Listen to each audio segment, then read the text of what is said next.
Terima kasih, ada terus dimanapun berada, pokoknya selalu sehat walafiat ya.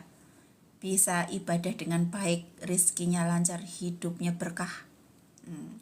Berkah kehidupan itu ya sudah masuk semua, termasuk rizki itu gitu ya. Rizki berkah, hidupnya jadi berkah juga gitu. Yes, pokoknya gitu. Terus sehat walafiat. Karena apa? Buat apa kita banyak uang gitu kalau badan kita sakit-sakitan? Akhirnya habis juga uang itu untuk berobat. Tapi untuk teman-teman yang kondisinya saat ini memang lagi sedang diberi sakit oleh Tuhan, jangan kemudian berputus asa, jangan sedih gitu ya. Karena sakit itu bisa untuk menghapus dosa, untuk menggugurkan dosa. Dengan sakit itu Tuhan ingin menghapus dosa-dosa kita, sebagian dari dosa-dosa kita gitu. Jadi jangan berkecil hati ya yang sedang sakit. Dan untuk yang sehat, dijaga kesehatannya, karena saat kita sehat lebih banyak hal yang bisa kita lakukan gitu. Aku nggak bagi-bagi uang gitu ya. Kalau aku miliarder hartawan gitu, aku bagi-bagi uang nggak apa-apa gitu. Karena kebetulan saat ini aku belum dititipkan uang sebagai miliarder gitu ya. Ya yang aku bagi ya yang ada padaku gitu. Apa itu? Sedikit pengetahuan, sedikit pengalaman, sedikit pengetahuan yang itu dititipkan kepadaku, dan itulah yang akan saya bagi dengan teman-teman gitu. Mudah-mudahan itu bisa bermanfaat selain untuk diri saya sendiri juga untuk kawan-kawan. Seperti alhamdulillah agak cerah, agak terang ya kawan, agak cerah. Syukur alhamdulillah, tadi sempat agak gelap mendung gitu ya. Alhamdulillah cerah lagi, agak cerah, ada keluar, agak keluar matahari, agak sedikit keluar ya, sedikit keluar matahari. Kawan, kita cerita dulu ya sebentar. Mendengar lagu ini tuh ya kawan, aku tuh memikirkan begini tentang itu tadi kan, tentang keimanan ya. Keimanan itu nggak bisa diwarisi dari orang tua kita gitu. Kita memiliki orang tua yang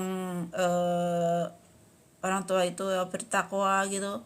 Kadang anak itu nggak mewarisi, belum tentu semua anak bisa mewarisi gitu ya. Artinya keimanan itu karena anugerah Allah lah, itu aja lah kawan. Kenapa aku mendengar lagu itu tuh aku ingat sejarahnya kanjeng Nabi ini, kanjeng Nabi Nuh alaihissalam. Apa nggak sakit gitu ya kanjeng Nabi Nuh itu? Makanya aku udah mau nangis tadi pas tiba-tiba teringat itu tuh, tiba-tiba aku mau nangis gitu. Kenapa? Bayangkan seandainya kita ini jadi Nabi Nuh alaihissalam. Nabi Nuh alaihissalam itu hidup bertahun-tahun, beratusan tahun mungkin ya. Zaman dulu kan umurnya memang panjang-panjang, ratusan tahun ya. Brother Sir Ali, welcome. Assalamualaikum. Thank you so much for coming. How are you today, brother? Thank you. Nabi Nuh alaihissalam itu umurnya ratusan tahun. Kemudian beliau itu dipilih untuk menjadi utusan Allah. Beliau itu menjadi hamba yang dipilih untuk menyeru kepada Allah, menyeru manusia kaumnya waktu itu kepada Allah, untuk mengajak orang kembali kepada Allah gitu ya. Apakah Anda bisa membayangkan rasa sakit yang kanjeng Nabi Nuh alaihissalam merasakan? Beliau seorang nabi, beliau berusaha mengajak orang-orang yang bukan darah dagingnya gitu, orang siapapun kaumnya waktu itu, untuk bertakwa kepada Allah. Dan sementara keluarganya sendiri tidak terselamatkan gitu ya. Sementara putra beliau sendiri tidak mau mengikut gitu. Anda bisa bayangkan kalau Anda jadi Nabi Nuh alaihissalam, seperti apa sedihnya hati beliau, seperti apa sakitnya hati beliau. Orang diselamatkan sementara keluarganya tidak bisa diselamatkan gitu, putranya sendiri nggak mau gitu. Sakitnya seperti apa? Jadi gini kawan ya, kita jangan suka mengambil contoh atau kadang membuat perumpamaan yang itu bisa menyakiti siapapun itu. Contohnya begini, maksudnya itu gimana sih Melati? Maksudnya gini kawan, kadang ada kalimat seperti ini, buat kita ini kan manusia, ini semuanya punya kesalahan, kita ini juga pendosa semua. Kadang seseorang saking banyaknya dosanya saking banyaknya dalam kehidupannya itu bergelimang dosa, kesalahan, sehingga dia itu kayak semacam ngedown, kayak semacam putus asa. Apa mungkin dosaku ini masih bisa diampuni sebanyak ini dosaku? Seperti itu kan. Nah, sebenarnya kalimat yang akan saya sampaikan nanti ini sebenarnya itu untuk memicu semangat orang yang sedang seperti itu kondisinya, agar tidak ngedrop, agar tidak putus asa dari rahmat Allah. Kalimat yang akan saya ucapkan nanti. Nah, tetapi kadang itu dikasih embel-embel buntut yang tidak enak. Contohnya begini, enggak usah berputus. Kita tujuannya apa? Tujuannya ingin memberi semangat buat seseorang yang saat ini kondisinya masih jelek, masih buruk, masih ada di dalam kesalahan, ibaratnya seperti itu ya. Kita ingin memberi semangat dia agar enggak putus asa dari rahmat Allah gitu. Maka kalimat ini diberikan, maka dimunculkan kalimat ini. Kalimat apa? Begini, jangan putus asa.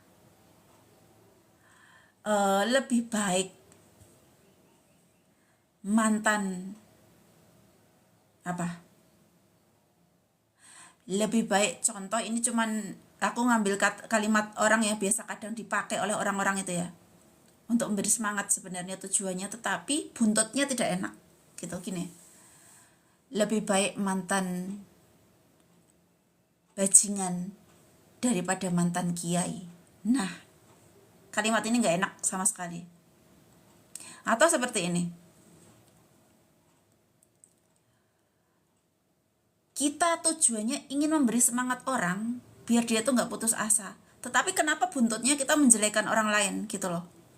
Buntutnya kalimat yang menjelekan orang lain, ini buntutnya yang gak enak, buntutnya gak bagus. Itu yang saya maksud. Contohnya seperti ini. Itu tadi satu contoh. Yang kedua seperti ini,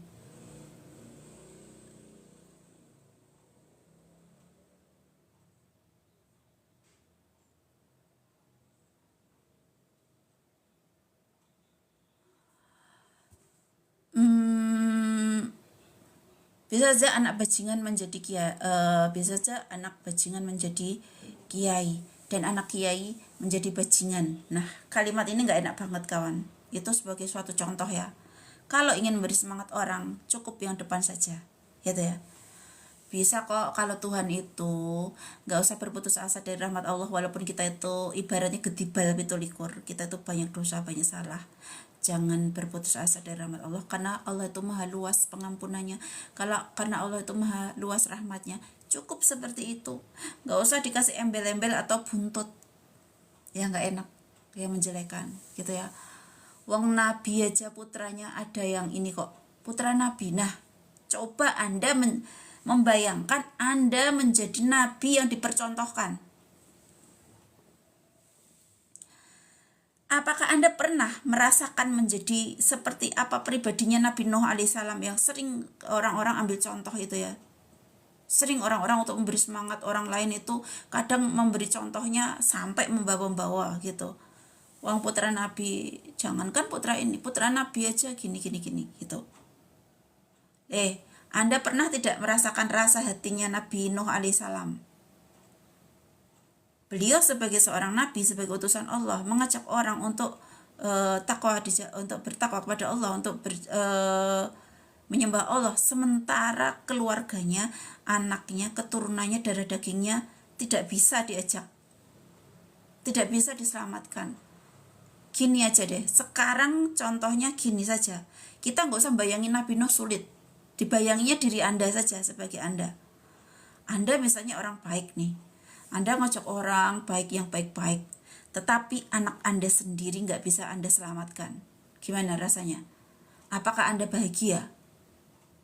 Apakah saat Anda orang pada Anda ajak kepada kebaikan, pada ngikut Anda, pada nurut Anda, sementara anak Anda sendiri, yang keluarga Anda sendiri itu nggak ngikut, nggak bisa Anda selamatkan. Rasa sakitnya seperti apa? Darah daging kita. Kalau kita kepada orang lain, ibaratnya yang bukan kita yang mengandung, bukan darah daging kita, kita aja sayang, kita peduli, kita ingin menyelamatkan. Lah itu darah daging kita loh, yang lahir, yang kita menjadi penyebab kelahirannya dia, adanya dia di dunia, dan itu tidak bisa kita selamatkan. Itu ada hubungan darah dengan kita, dan itu nggak bisa diselamatkan. Bagaimana rasa sakitnya Nabi Nuh alaihissalam? Apakah pernah Anda memposisikan diri sebagai Nabi Nuh alaihissalam? Sakit pasti, sedih. Walaupun yang namanya menerima ketentuan tetap tentu pasti nerima, tapi sedihnya tetap aja sedih. Itu anaknya loh. Itu satu yang lahir dari darah dagingnya gitu, keturunannya. Pasti sakit itu. Maka jangan gampang-gampangan kita suka mengambil contoh para nabi, atau ingin memberikan semangat untuk orang tetapi pakai buntut yang gak enak gitu. Ingin mengangkat seseorang tapi dengan menginjak yang lain gitu. Gak usah dicontohkan seperti itu. Nanti kualat gimana kita kalau kualat? Wong para nabi itu pasti yang diberi ujian, keluarganya gak bisa tertolong, itu apa gak sakit kalau Anda di posisi dijadikan seperti itu? Gitu loh kawan ya. Ini aku memang wajah serius, kalau aku lagi ngomong serius tentu wajahku serius, jadi Anda jangan gimana gitu ya. Emang wajahku serius, kalau aku yang aku bicarakan serius tentu aku jadi serius gitu loh. Biar ini bisa menjadi perhatian gitu, bukan gimana marah, bukan. Ini memang wajahku, gayaku nih, gayaku, styleku seperti ini. Jadi seperti itu kawan, jangan kita ingin mengangkat yang jatuh kita angkat, tapi yang lain kita injek gitu, jangan ya. Tolong aja yang jatuh itu kita tolong, kita rawat gitu, tapi gak usah pakai nginjek yang lain, sakit yang lain itu. Coba Anda di posisi itu, sakit loh. Terus kadang gini, ada juga nggak mesti juga anak bajingan ada loh yang bisa jadi kiai. Ada juga anak kiai yang jadi bajingan. Anda pernah nggak memposisikan diri Anda sebagai seorang kiai yang anaknya nggak nurut?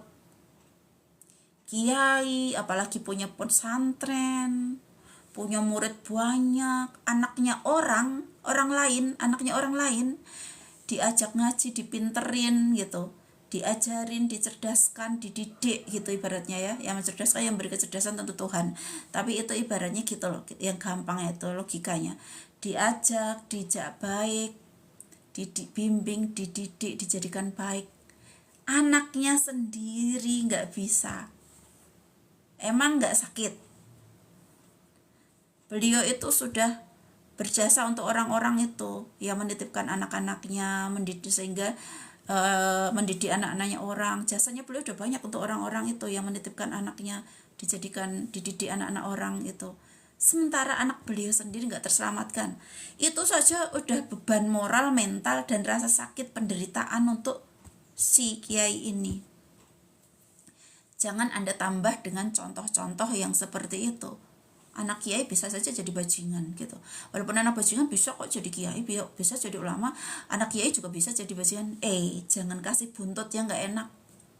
Kalau kita ingin mengangkat seseorang, ingin memberi motivasi seseorang, ingin membuat seseorang yang dalam kondisi ngedrop, ngedown itu bisa tumbuh lagi semangatnya, biar nggak putus asa, biar bisa bangkit bangun, ya jangan yang lain kita injak gitu dengan menghinakan atau menjelekkan yang lain, jangan gitu. Posisikan Anda sebagai orang itu gitu. Posisikan Anda sebagai anak kiai yang anaknya nggak nurut gitu. Anak orang lain ribuan santri ibaratnya dididik, anaknya sendiri itu nggak nurut. Sakit loh, beliau itu sudah sakit, beban loh. Karena apa? Kalau kita jujur-jujuran dari hati nurani ya, kita memang disuruh sayang semuanya, gak beda-bedakan. Tapi gini, contoh jujur-jujuran ya, jujur dengan diri sendiri. Kita punya anak, terus ada anak orang lain, dua-duanya kita sayangi nih. Tapi kemudian anak Anda sendiri atau anak kita sendiri ini belum bagus.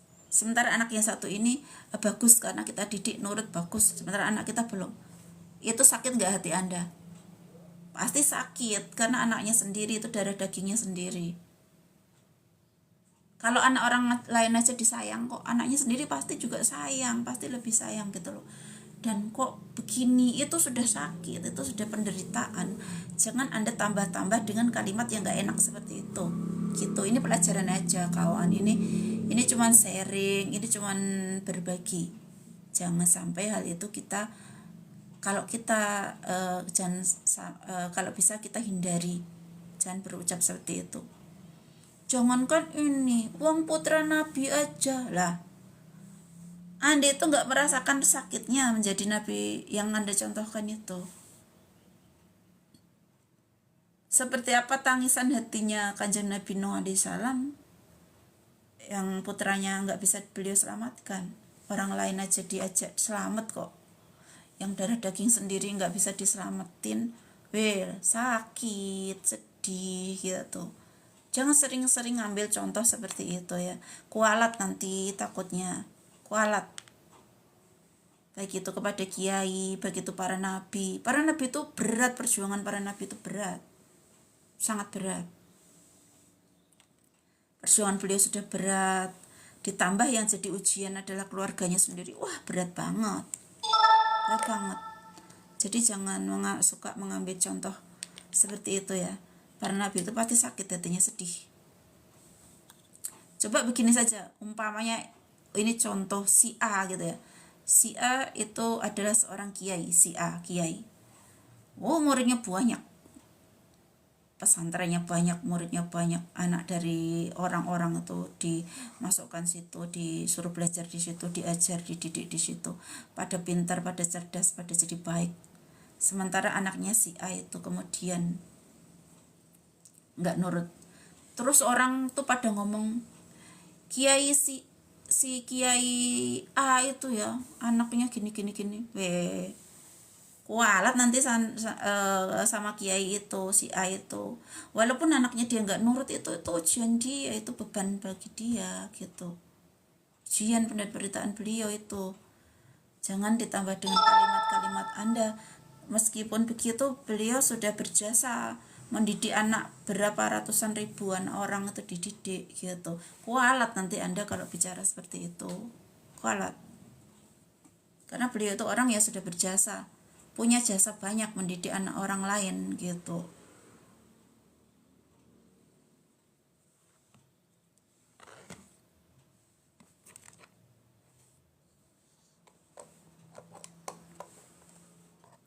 Orang nggak usah dibilang gitu aja, seseorang yang keluarganya sendiri menjadi ujiannya itu udah berat, masih ditambah dipakai contoh seperti itu. Berat, kesian beliau itu, berat ujian beliau itu.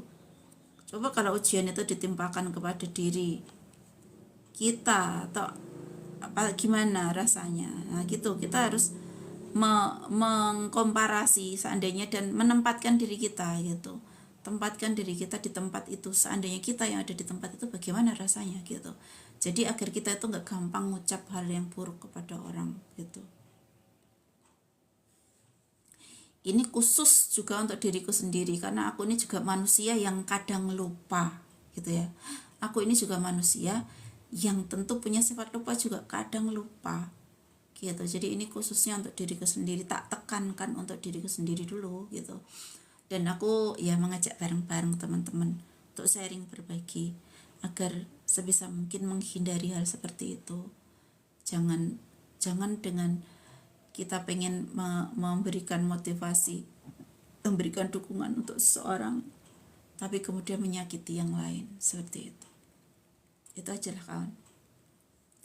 Kok tiba-tiba aku ngomongin itu? Ya karena aku tadi dengar lagu Iman Mutiara itu tadi. Iman adalah mutiara itu tadi, seperti itu kan isinya. Bahwa dalam lagu Iman Mutiara itu kan isinya ini siapa nih, kayaknya orang luar semua, tak tompo aja gimana ya. Tapi gimana nerimanya ini, susah ini. Gimana nerimanya ini? Oh, aduh. Gini ya. Di dalam lagu Iman Mutiara itu tadi kan isinya Saya habis belanja sayuran mbak. Iya iya monggo. Iya silahkan, nggak apa-apa. Itu kan iman tak dapat. Gimana tuh?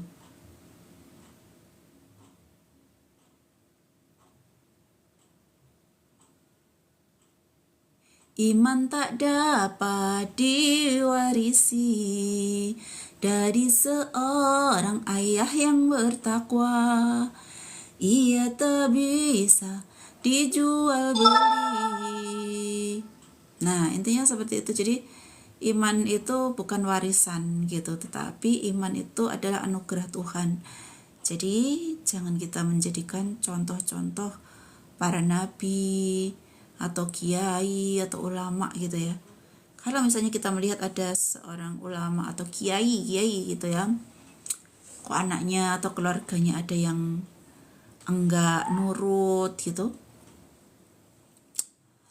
gitu kita jangan suka menjadikan contoh gitu ya. Kiai si itu gitu, anak kiai aja bisa kok jadi begini gitu ya.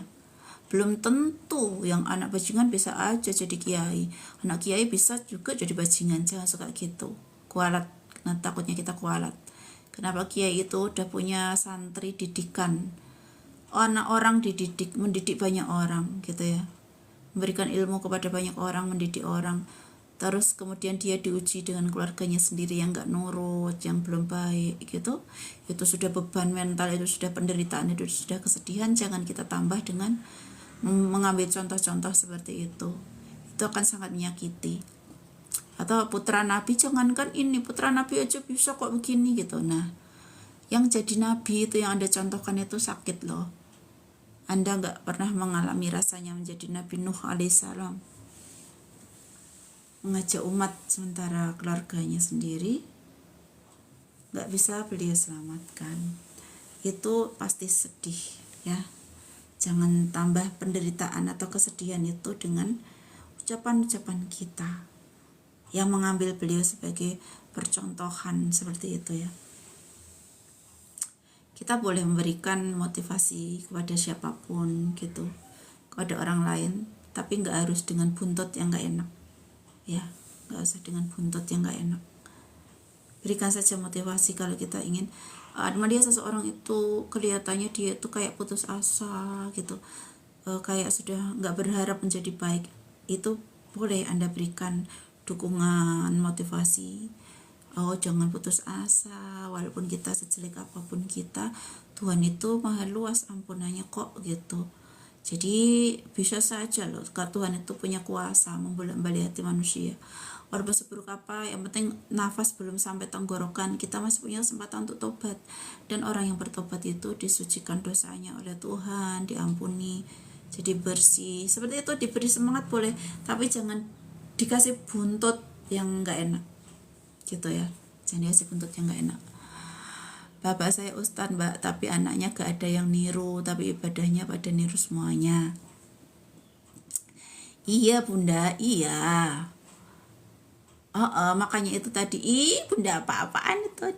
Apa aku bilang jangan suka mencontohkan hal-hal seperti itu. Kadang kita ingin memberikan contoh gitu ya, ingin berikan contoh, ingin mengangkat seseorang yang sedang terpuruk gitu. Jangan putus asa, nggak apa-apa, Tuhan itu maha luas ampunannya kok gitu.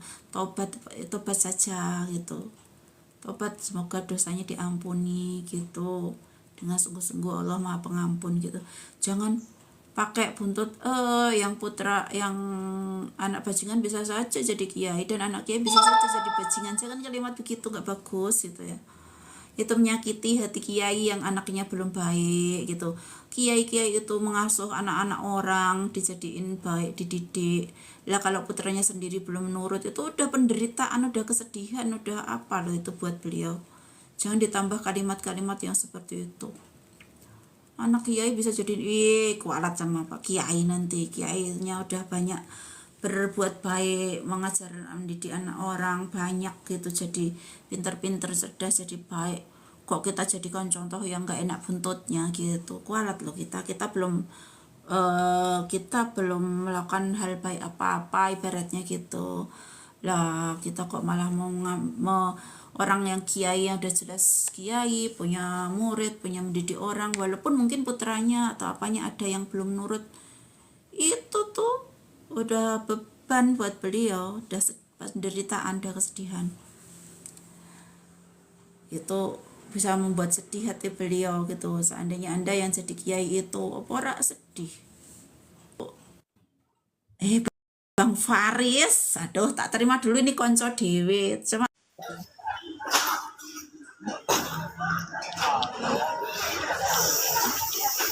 Assalamualaikum, salam kenal. Cewek ini siapa ini sih? Woi, mana orang bawa kamu itu mana? Yang bawa itu? Mana ya dia? aku bisikan habisnya berisik. Suruh menambahkan pesonanya. Ini, sebelah nih. Mana? Itu pacarmu yo. Kalah, Yang bawa kak kamu kawan itu. aku. Kak kawan aku, kak berkawan. Iyo. Woi. Udah lama nggak kelihatan kemana aja Bang Faris? Ah, Udah lama nggak kelihatan kemana aja? ini gak kelihatan tambah jelek yo, tambah elek yo. Siapa bilang ya ngomong apa kamu sendiri loh, aku nggak. Jadi tambah pesek.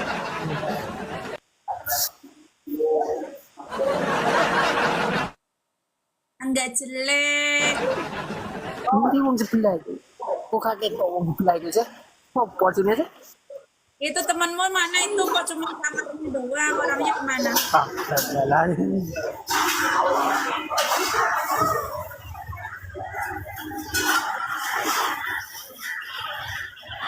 Indira, dirimu udah hilang orangnya. Hilang lah. Kan hilang. Karo sopo.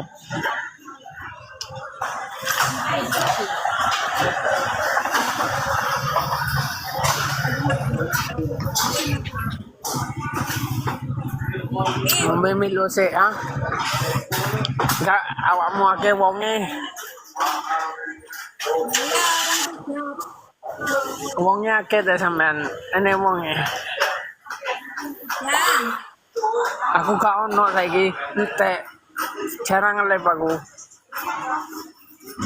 jarang Awakmu lho bendino live. Ora lab Ora. itu aku sekarang Cuk bendino gak medun-medun ning nge-live kok. Aku wonge kerja kabeh saiki, gak ono wong kerja kabeh. Aku main nge-live. Wis oke. lungo. Aneh wong kuwi. Keren rambutnya. Itu kita itu kadang ya sok kebalik kadang gitu, kebalik kadang ingin memberi motivasi orang, tapi kemudian yang belakangnya itu nggak enak gitu, belakangnya ngejelekin yang lain. Padahal seandainya dia diposisikan kepada orang itu gimana, sakit pasti kan. Yang sudah hadir dari awal hingga akhir, saya ucapkan banyak terima kasih sudah mensupportku. Apapun yang sudah Anda berikan itu bentuknya, pokoknya sekecil apapun semoga tercatat sebagai amal ibadah di sisi Allah. Dan apabila saya ada selama live streaming ada ucapan atau sikap yang menyakiti hati, melukai hati, menyinggung perasaan, mohon dimaafkan. Saya cuma manusia biasa ya, yang kadang juga salah, kadang juga lupa. Mohon dimaafkan ya kawan-kawan semuanya. Terima kasih. Ketemu lagi lain waktu insya Allah. Billahi taufik wal hidayah. Wadidha wa inayah. Wassalamualaikum warahmatullahi wabarakatuh. Bye. See you. Bunda Fatim, about. Terima kasih. Bye. See you. Assalamualaikum.